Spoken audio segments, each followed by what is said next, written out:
when you're at a certain level of consciousness, a certain level of awareness, you are almost like more intelligent than a lot of people.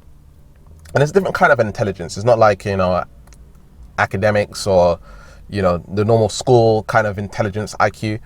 It's like a spiritual intelligence. And because you're so self-aware and other people are not as self-aware, it's almost like there's a part of you that feels like you should say something, and you should put people in their place. And then there's another part of you that might feel like, am I being egotistical, or should I be telling people stuff like this? Is it just going to cause an argument and stuff like this? So I want to help you find that balance on when you should say something and when you should keep stuff to yourself. Let's get started. Hey superstar, it's Gavin here from Wake Up Fulfilled. Welcome back to my channel. I'm a subconscious mind specialist. We're going to be talking about how to put people in their place and knowing when to say something and when not to say something. I've been having coaching calls recently, and just through listening to people and understanding what they're going through in their lives, I've realized that for some people, they don't know when they should communicate something and when they should keep something to themselves based on their level of consciousness. They find that they've been doing so much work on themselves, their level of personal growth exceeds their family members and their friends and their partners and the people that are around them right now. And so they're struggling. A lot of people are struggling in their relationships because of personal growth, because of spirituality. And it's almost like you could be drifting apart a bit. And for some people, what's happening is that the partner is either trying to catch up or the partner is not even interested in it.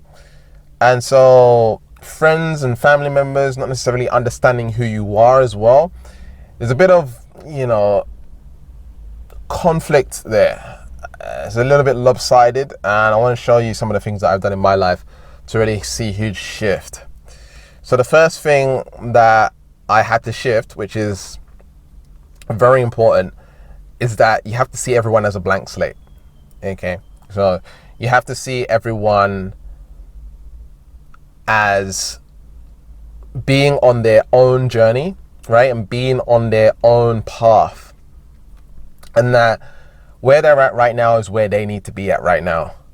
And you can press upon them your knowledge and information and your spirituality and all this stuff, but it's not going to resonate because they're in their own frequency. They're in their own box.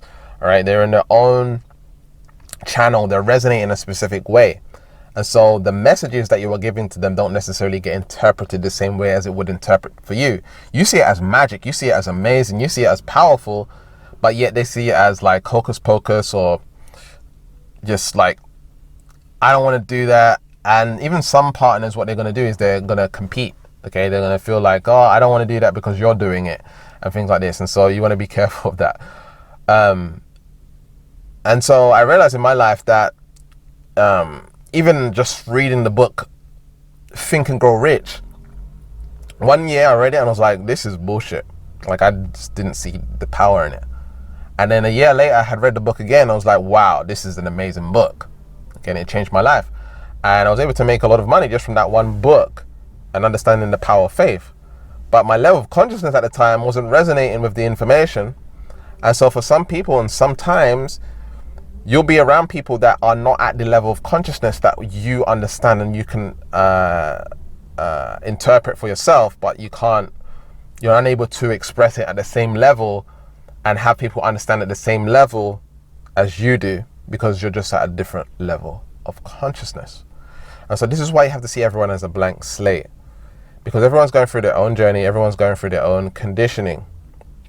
Everyone's going through their own trials and tribulations.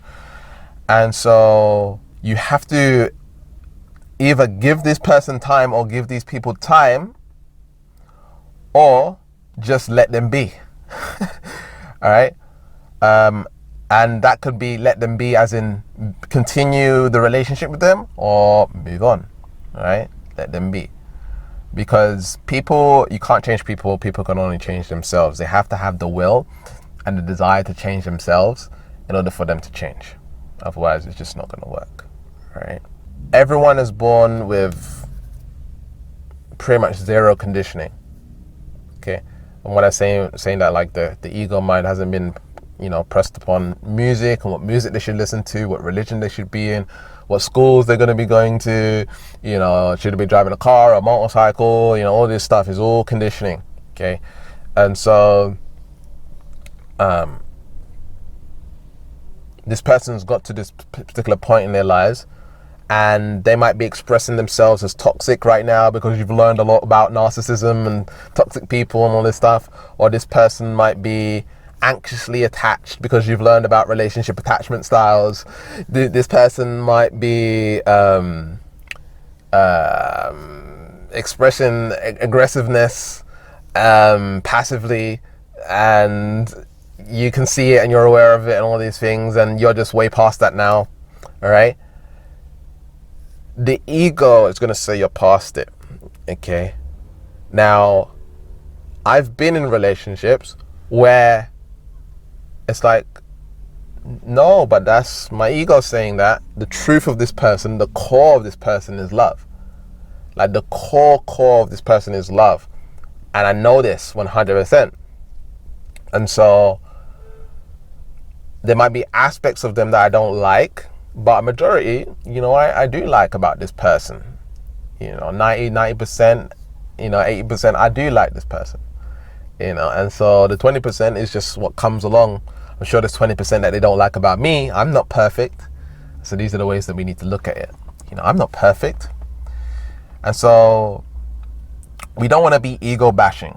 Ego bashing is when you got one ego over here, your ego, and then another ego over here, this person that's acting out or, not resonating, should put this person in their place and all of this stuff. And then you're going and bashing their ego. You want to tell them about themselves, and you want to have a, communication or whatever it is, and put people in their place, whatever it is. Do we need to be doing that? Sometimes we do. Sometimes we don't. I had a comment recently on my channel, and in fact, this person left a bunch of comments, literally attacking me. Had to put her in her place, right? Told her, if you want to talk on the phone about it, let's talk about it. She's basically saying, I'm just making videos because I want to sell my stuff. I'm just making videos because of this and that. Bro, you don't know me. You don't know me. You don't know anything about me. Let's get on the phone and talk about it. Put her in her place. Sometimes it gets to the point where you've hit a boundary. There's a boundary that you're not allowed to pass. And the reason that I replied like this in the comments is, I wanted to demonstrate to other people this is not acceptable on my channel, right? No negativity, right? All positive. And so that's how I am. That's just how I am. I grew up in a really rough neighborhood, and so I got this ghetto Gavin that can come out every now and then when it needs to. But ultimately, that was my ego reacting to her ego. Okay, my truth would have just ignored that, and I totally know that, and I'm totally aware of that, and I was aware of it when I was writing it, but I know there's other benefits to me actually telling her this particular thing, because that comment is going to be seen by other people, and so I want them to see my response to that, and so to see what I stand for and what my boundaries are. If I just let it be, now they're going to overstep. Other people are going to think that's acceptable. They're going to overstep my boundaries, and then other people are going to think that's okay to leave comments like that on Gavin's videos. You see how that works? And so you need to know what your boundaries are. Okay, you need to know what's acceptable to you and what's unacceptable to you. Okay. And so one can say, if you're very empathic, sometimes it's extremely hard to have those boundaries. I remember when I didn't know what boundaries were. I was just letting people walk over me. When I became more spiritual, at first, in my life, I had boundaries. I didn't know they were boundaries, but I had boundaries. I was I wouldn't accept certain things, certain people doing certain things or whatever it is, or saying certain things to me. But then when I became spiritual, it's I became super soft and sweet on the inside, and You know, like I just like, if someone done me wrong, I just like, you know, allowed them to do me wrong. And like I would like not fight back, and I would just give into it. I just forgive them and things like this. This is when you become extremely empathic. Is this a good thing? If you're around the right people, yeah. If you're around the right people, yeah. If you're not around the right people and you're living with the wrong people and you have certain kind of friends, then you need some boundaries, right? Some really strong boundaries. Like if you're just like a person that, you know, lives in, I don't know, Bali, or like, you know, you live in the mountains in Thailand and you don't really need much boundaries or whatever it is, then maybe. But I think in life you need boundaries anyway. And sometimes when you become too empathic, you tend to forgive too easily. And it's very important to develop those boundaries and to know what's acceptable to you and what's unacceptable to you. You need to know your red flags as well. So like I met someone recently and like we've been dating for a while, and she said something to me and I walked out, like, red flag. In terms of us dating, it's not gonna happen. But like dating long term, it's not gonna happen. But for me, I can still be her friend. Like, so it's a relationship red flag thing.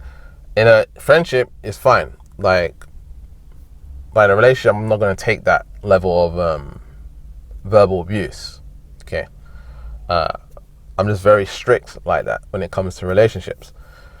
And so we want to know what they are. We need to list down what they are, and we need to stick with those particular boundaries as strong as possible. Okay, you want to stick to your boundaries. So if someone hits those red flags or boundaries, you got to speak up. You got to put people in their place. You got to tell them, you know, what they need to hear. And that's not to say you're going to communicate it in a negative way, right? Doesn't mean you're going to communicate it. When I say put someone in their place, doesn't mean you're being negative, right? There's a really good book called Nonviolent Communication. Nonviolent Communication, really powerful book on how to communicate with people in a way where it doesn't trigger them, where it doesn't make them react, where it makes them feel good. And the way you do it is you give them a compliment first, or you say something nice about them first, then you inject the information that you need to tell them. So, for example, hey love, I appreciate you. You was trying to communicate this thing to me about how to be a better woman or whatever it is, right? And I appreciate you telling me these things and showing me how I can become a better woman, right? So thank you for that. I have a little bit of a thing to pick. I got something to say, like that kind of hurt me. And this is not about you. I just took it as a hurt. And I just want to let you know about it. Like, this thing hurt me, right? So you'll say, okay, and then you explain what hurt you. And then, so as long as that you've communicated something good to begin with now, and then you told them the bad thing, now they're not going to be as triggered as much. Okay, you said, okay, this is good. You communicated something with me. Thank you for expressing yourself and like let me know this about myself. This hurt me. Okay. And then you communicate the hurt and what it was. Okay. Now it's now time for that other person to also apply nonviolent communication. Like, oh, sorry, love. You know, thank you for coming to me and telling me about that, right? And letting me know that triggered you or hurt you. I'll do my best not to do it again, or I promise never to do it again, or whatever it is, right? Problem solved, right? See, one of the quickest things in a relationship to end the argument is just to say sorry and apologize. Just to say sorry and see your faults and where you done wrong. Someone else is hurt. Someone else is hurt. Someone else is, triggered by you, whatever it is. It might not be your fault. It might be their problem, right? It might be that they're, you know, soft skinned, or like they don't have a backbone, or whatever it is, or you see them as weak, or whatever it is. What I'm saying here overall is that just apologize and get the ego out the way, because you've hurt someone. Like, you said something and it's triggered them in a certain way, and just like be that compassionate person that is able to not see them as silly or feel bad about their feelings or their emotions. Everyone's emotions and feelings are valid. And so when someone's triggered or they're hurt in a particular way, it's not always about putting them in their place and telling them to be stronger or whatever it is. It's more about accepting them for who they are and not trying to change them. And seeing how you can improve and become a better person for them in that particular relationship or friendship or whatever it is, business partnership. And that's going to help improve the relationship long term. Does that make sense? And so I think it comes down to really understanding that you need to know what your boundaries are. You need to know what your red flags are. And you really need to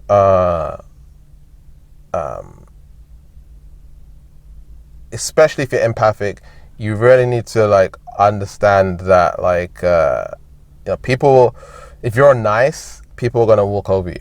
Okay, if you're too nice, people will walk over you. The etymology of nice, the word nice is foolish. The original meaning of nice is foolish. And so you don't want to continue being a fool, right? There's many books on being nice. I think there's 3 or 4 books. There's 2 books that I've read about being nice. There's a book called Not Nice and No More Mr. Nice Guy. There's 2 different books. And it's the books about being nice and how you're nice is not a good thing. A lot of people think that nice is being good. You actually get way more respect through finding that balance between nice and mean.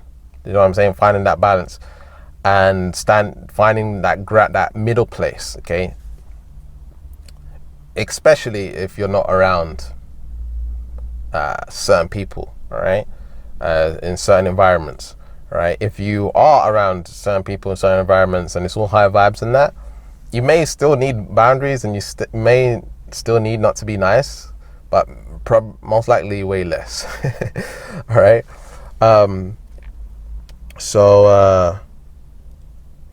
Yeah, that's about it for this particular video. Thank you for watching all the way through. We recently launched our new program, Neutrality Shifting Life Mastery, and it's all about how to deprogram and reprogram your subconscious mind to overcome fear, take more action, to become whole and complete confidence, really, really powerful levels of confidence that you've probably never experienced before, how to alter your reality, and much, much more. Very, very powerful program. It's changing people's lives, and it's a tool that you'll be able to use for the rest of your life. You need to qualify in order to get the program. You can get your free subconscious mind diagnosis session at neutralityshifting.com, and from there we can work out whether or not you're a fit for the program. All right. I answer questions in my videos every Friday, so if you've got any questions, leave your comments below. And remember to keep learning, keep growing, keep expanding, and I'll speak to you in the next video. Peace.